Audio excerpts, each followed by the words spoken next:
Okay, let's unpack this. In today's deep dive, we're navigating a truly complex and sensitive topic, the ongoing situation in the Israel-Gaza conflict. We've gathered a compelling set of observations and viewpoints from recent high-level statements and dispatches. We're hoping to offer a look at the humanitarian efforts, the political impasses, and, well, the fierce battle over public perception.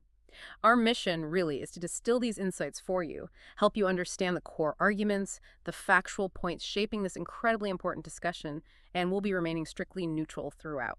And what's truly insightful here, I think, is how different perspectives, from those on the ground to international actors, they paint a picture that is anything but simple. We're sifting through these varied accounts to highlight not just what's happening, but also the underlying tensions and those divergent interpretations. Okay, so let's start with something that's been discussed a lot.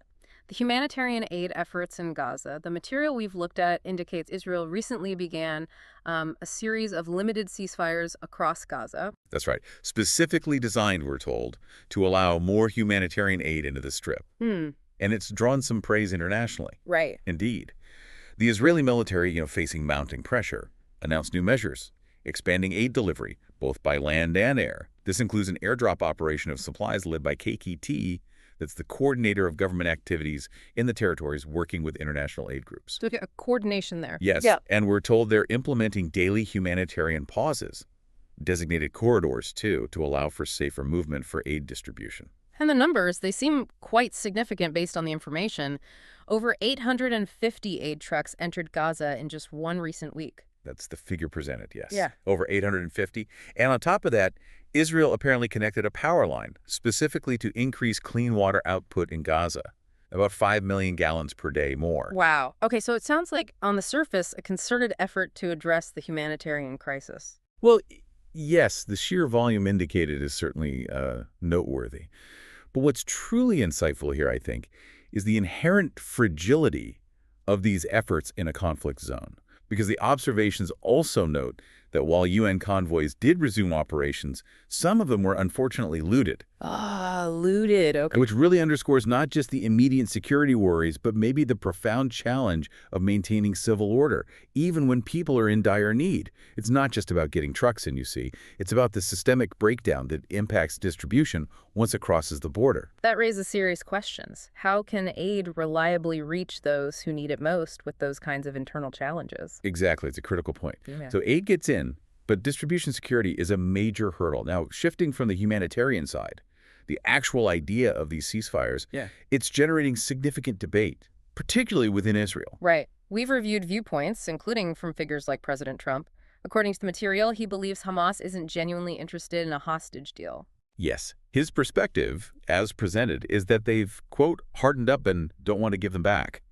He suggests Israel is going to have to make a decision. Make a decision, implying force. Well, that seems to be the implication, and this really raises important questions about the strategic side of these pauses, because the material indicates families of some hostages have outright condemned these ceasefires, calling them a, quote, strategic mistake. A strategic mistake. That's strong language. What's the core concern there? Their worry, as it's expressed in these observations, is that the pauses just give Hamas time to regroup, maybe rearm, solidify positions, all without actually securing the release of any captives. I see. So no hostage releases tied to these specific pauses. Apparently not, according to this view.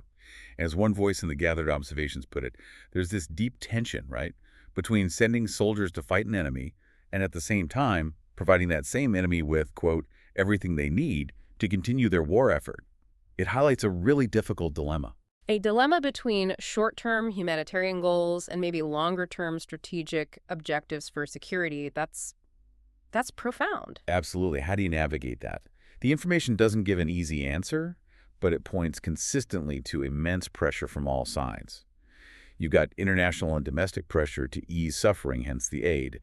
But then there's this incredibly strong desire for the hostages back and to dismantle Hamas completely.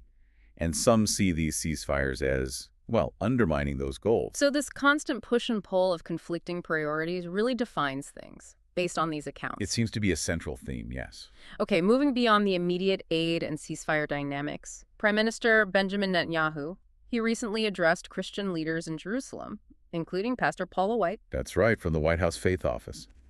And he apparently used this platform to push back hard against accusations that Israel was persecuting Christians. Interesting. So this is where the war for public opinion comes in. Exactly what he seemed to frame it as.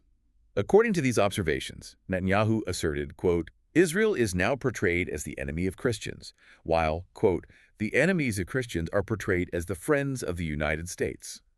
Strong words. Very. Ugh. He emphasized that Israel has a, quote, thriving Christian community, describing it as, quote, the only thriving Christian community in the broad radius of the Middle East where Christians are not tolerated, they're cherished. And he also addressed the humanitarian situation directly. Yes, stated flatly, quote, there is no policy of starvation in Gaza, and there is no starvation in Gaza. A very direct counter-narrative to a lot of the criticism we hear globally. Okay, so what's the bigger picture implication of these statements for understanding the conflict? Well, connecting the dots, Netanyahu reaffirmed Israel's commitment. Dismantle Hamas, return the hostages, the core war aims. But crucially, he also warned that, quote, the war for public opinion may be just as critical as the fight on the ground. Just as critical, wow. It really suggests a recognition that the global narrative is itself a battlefield. Perceptions of Israel's actions, its intentions, they're seen as vital perhaps as military gains. This struggle over public opinion, it's a recurring theme throughout the observations we've gathered. So when we look at these intense debates, aid, ceasefires, Netanyahu's public statements, how does this feed directly into those global perception battles? That's a critical link. The information paints a picture where the very truth of the conflict is, well, up for grabs. It's being contested fiercely. We see this strong assertion, for instance, that, quote, truth has been stood upside down.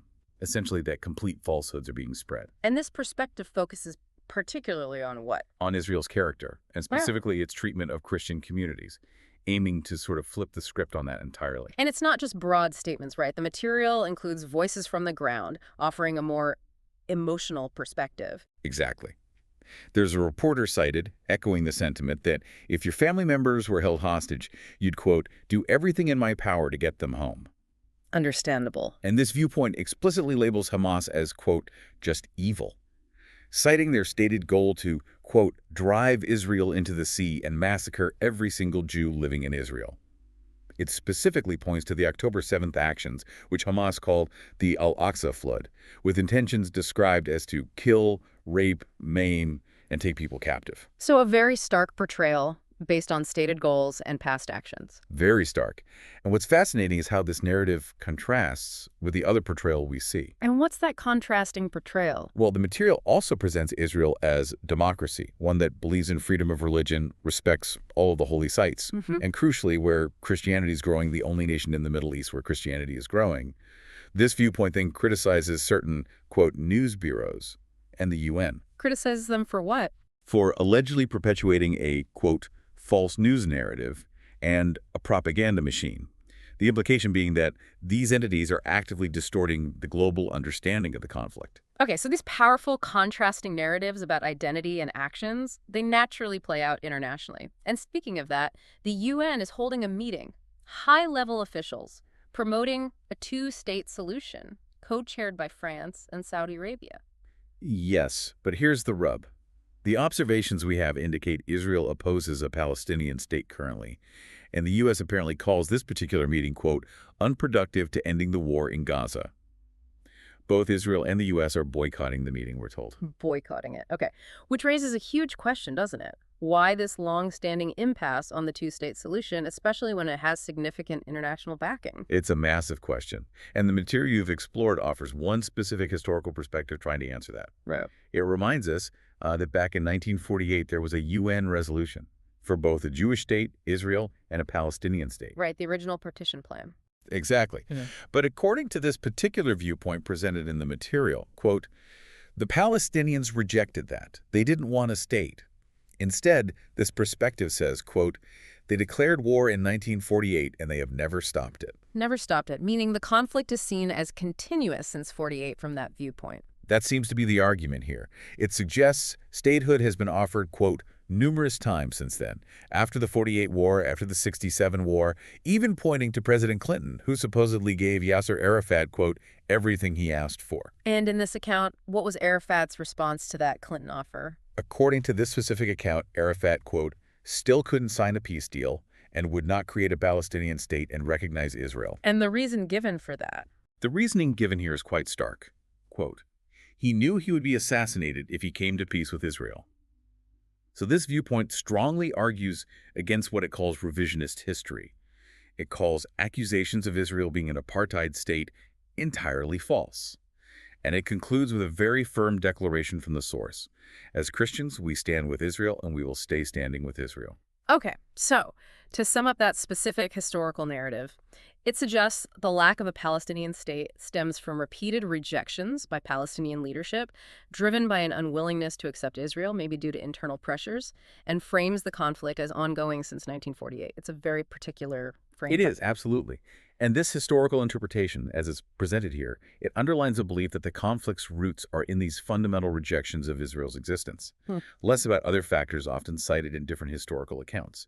It's crucial for you, listening, to recognize this is one deeply held perspective informing current views, one piece of a very complex puzzle. As we wrap up this deep dive, then, it's just so clear that understanding the Israel-Gaza conflict means grappling with so many layers. You have the humanitarian crisis on the ground, this complex political dance of aid and diplomacy, ceasefires, and this intense battle over history, narratives, public perception. It really highlights how crucial it is, doesn't it, to critically evaluate the information you encounter, to really try and understand the various perspectives and their underlying claims, and recognizing that different narratives often come from these deeply held, sometimes conflicting historical interpretations. That's key to grasping the full complexity. So what does this all mean for you? Thinking about these deeply entrenched historical narratives, the conflicting motivations presented in the information we've explored, what do you believe is the true path forward? A future that satisfies those core needs: security, self-determination for everyone in the region. And maybe more fundamentally, how do these differing understandings of history impact any current efforts for peace and stability? Definitely something to ponder as you continue to navigate.